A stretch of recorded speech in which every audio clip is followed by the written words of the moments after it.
Hello friends, இன்றைக்கி நம்ம super டேஸ்டான ஆஃப் அன் ஹவரில் தக்காளி தோசை எப்படி செய்கிறதுன்னு பார்க்கலாம். நான் ஒரு 1.5 கப்பு ரவா போட்டுருக்கேன். 3/4 கப்பு கோதுமை மாவு போட்டுக்கிறேன்.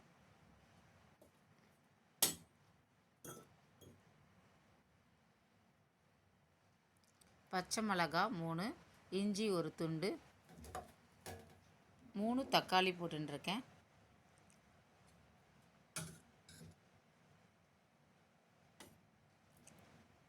ரெண்டு கரண்டி தயிர்,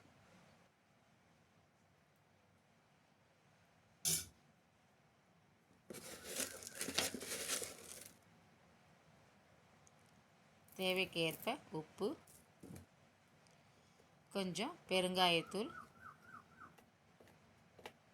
இது நல்லா நைஸாக நம்ம அரைச்சிடலாம். மிக்சியில் அரைச்சிட்டு இந்த பாருங்க, இது மாதிரி. இன்னும் கொஞ்சம் வேணும்னா நீங்கள் கொஞ்சம் தண்ணி விட்டு கரைச்சிக்கலாம்.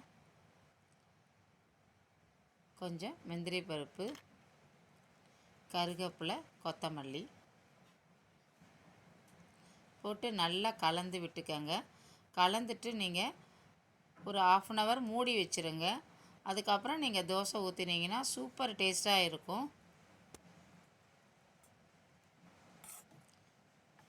ரொம்ப நல்லாயிருக்கும்.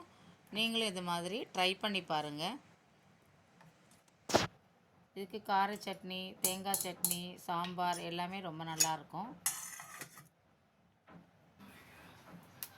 கல் நம்ம ஹீட் பண்ணிக்கலாம்.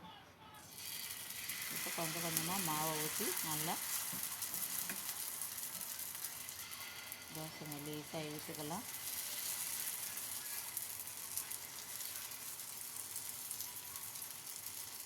போட்டு கொஞ்சம் எண்ணெயை ஊற்றிட்டு நம்ம கொஞ்சம் மூடி வச்சிடலாம். அடுப்பை சிம்மில் வச்சுருவோம். சூப்பராக தோசை எடுத்து பாருங்கள்.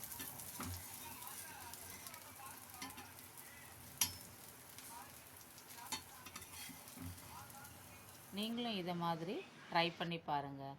Thank you friends.